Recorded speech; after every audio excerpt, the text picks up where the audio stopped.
हुई थी। सभी गणेश चतुर्थी की तैयारी में लगे हुए थे। बाजार में अफरा तफरी मची हुई थी।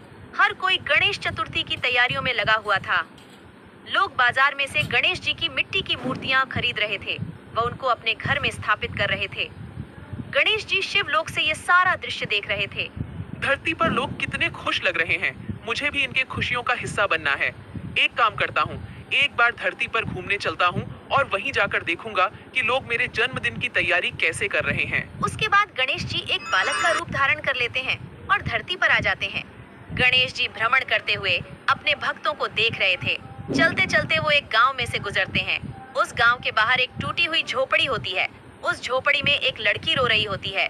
उस लड़की के रोने की आवाज सुनकर गणेश जी रुक जाते हैं। अरे, ये रोने की आवाज किसकी है? दादी, मुझे भी गणेश जी की मूर्ति घर में स्थापित करनी है। मेरी सारी सहेलियां गणेश चतुर्थी की तैयारियां कर रही हैं। मुझे भी गणेश चतुर्थी मनानी है। मुझे भी गणेश जी को अपने घर लाना है। गुड़िया, क्यों जिद कर रही हो? तुम्हें पता है ना, हमारे पास खाने के लिए 2 वक्त के पैसे नहीं हैं। हम गणेश जी को अपने घर कैसे लाए? हम गणेश जी को अपने घर लाएंगे तो उनको हमें अच्छे पकवान, मिठाइयाँ, फल खिलाने होंगे। हमारे पास तो इतने पैसे ही नहीं हैं। अगर गणेश जी हमारे घर आएंगे तो वो भूखे रह जाएंगे। हाँ, दादी, आप सही कह रही हो। अगर गणेश जी हमारे घर आएंगे तो वो भूखे रह जाएंगे। हम उनको अपने जैसा खाना नहीं खिला सकते। हे गणेशा, मुझे माफ कर दो। इस साल हम आपको अपने घर नहीं ला पाए। क्या कर सकते हैं? हमारे पास इतने पैसे नहीं हैं कि हम आपको अपने घर बुला सकें। अगर मेरे माता पिता जीवित होते तो हम जरूर आपको अपने घर ले आते। कोई बात नहीं गणेशा, अगले साल हम तुम्हें अपने घर अवश्य लाएंगे। ओह, मेरे भक्त कितने भोले हैं। इन्हें लगता है मैं भोग चढ़ावे से प्रसन्न होता हूँ, लेकिन इन्हें ज्ञात नहीं है मैं तो मनुष्य के भक्ति भाव से ही प्रसन्न रहता हूँ। मुझे जाकर इनकी मदद करनी चाहिए। अरे बालक, तुम कौन हो? मैया, मेरा नाम गणेशा है।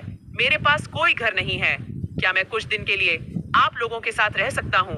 इसके बदले आप जो बोलोगे मैं वो सारे काम कर दिया करूँगा और मैं आपकी सारी बात भी मानूंगा। ये बालक कितना कोमल है, इसे मैं कैसे मना कर दूं? नहीं नहीं, इसे मैं मना नहीं कर सकती, वरना मुझे पाप लगेगा। कोई नहीं, कुछ दिन की तो बात है।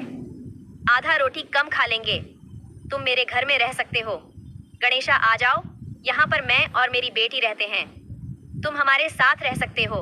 सावित्री भगवान गणेश को बालक समझकर अपने घर में स्थान दे देती है। मैया, आज तो गणेश चतुर्थी का प्रथम दिन है। आज आपने गणेश चतुर्थी की कोई तैयारी नहीं की। मन तो हमारा भी है, पर हमारे पास इतने पैसे नहीं हैं कि हम भगवान गणेश जी को अपने घर बुला सकें। मैया गणेशा, धन दौलत देखकर थोड़ी आते हैं। वो तो अपने भक्तों के भक्ति भाव से प्रसन्न होते हैं। आप एक बार गणेशा को अपने घर तो लाओ, वो आपके सारे कष्ट हर लेंगे। आप लोग घर की साफ सफाई करिए। मैं गणेश जी की मूर्ति और पूजा की सामग्री लेकर आता हूँ। अरे, तुम कैसे लेकर आओगे? अरे मियाँ, मैंने कुछ दिन यहाँ एक सेठ के घर काम किया है। वो सेठ मुझे बहुत मानता है। मैं उसी के दुकान से सारा सामान ले आऊंगा। सच में आप गणेशा जी को घर लाओगे? हाँ, मैं अभी गणेश जी को लेकर आता हूँ। तुम घर की साफ सफाई कर दो। बाल गणेश घर के बाहर जाते हैं और अपनी शक्ति से एक गणेश जी की एक मिट्टी की मूर्ति, कुछ फल और पूजा सामग्री उत्पन्न करते हैं। उधर सावित्री और गुड़िया सारी घर की सफाई करती हैं।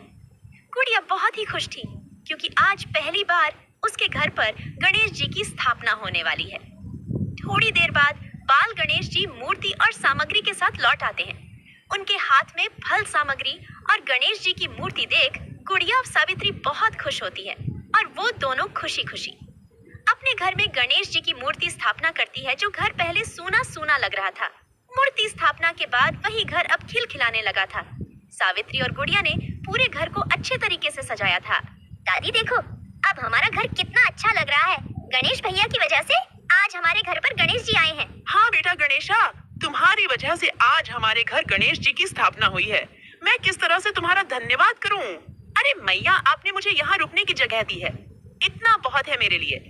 बाकी जब तक मैं हूँ आपको कोई भी काम करने नहीं दूंगा। सारा काम मैं ही करूंगा।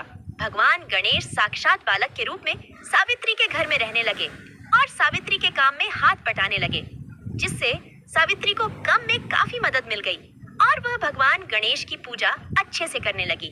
गणेश जी अपनी शक्ति से पूजा की सामग्री ले आया करते थे, जिससे सावित्री को पूजा करने में कोई परेशानी नहीं होती।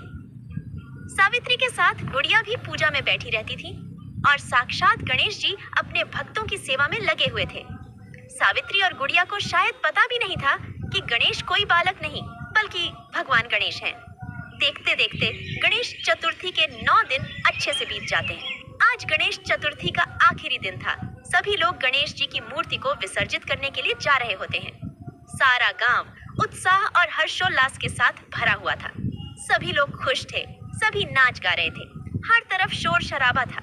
इधर सावित्री और गुड़िया भी मूर्ति विसर्जन के लिए तैयार हो चुकी थी। गणेश भैया, आज हम मूर्ति विसर्जन के लिए जा रहे हैं। आप भी चलोगे ना हमारे साथ? हाँ हाँ, क्यों नहीं, मैं भी चलूंगा। आप लोग जाओ, मैं पीछे पीछे आ जाऊंगा। ठीक है भैया।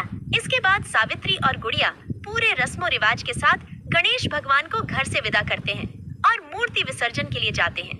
नदी में भगवान गणेश की मूर्ति विसर्जित करने के बाद जब गुड़िया और सावित्री अपने घर आते हैं तो अपने घर को देखकर चौंक जाती है।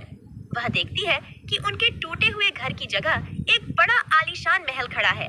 जब वह दोनों घर के अंदर घुसती है तो देखती है कि उनके घर सोने के सिक्के से भरा हुआ है। दादी देखो, गणेश जी ने हमारी पुकार सुन ली। उन्होंने हमारे टूटे हुए मकान को महल बना दिया। सही में बेटा, लोग गणेश जी को ऐसे ही विघ्नहर्ता नहीं कहते। उन्होंने तो कुछ ही दिनों में हमारे सारे कष्ट कर लिए। पर दादी, गणेशा भैया कहाँ है? वह तो हमारे साथ विसर्जन के समय भी नहीं थे। हाँ, यह तो मैंने भी ध्यान नहीं दिया। जा गुड़िया, गणेश को खोज कर ला।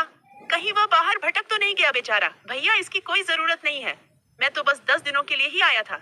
अब धरती पर मेरा समय पूरा हो गया तो मेरे भक्तों ने मुझे विदा कर दिया।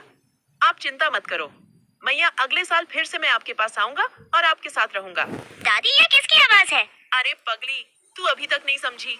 ये भगवान गणेश की आवाज है और हमारे साथ रहने वाला गणेशा कोई और नहीं, भगवान गणेश ही थे जो बालक के रूप में हमारे घर हमारा कष्ट हरने आए थे। गुड़िया और उसकी दादी समझ गई थी, गणेशा कोई और नहीं, भगवान गणेश थे। यह जानकर दोनों की आंखें भर आईं। भगवान गणेश की कृपा से सावित्री के घर खुशियों के दिन लौट आए।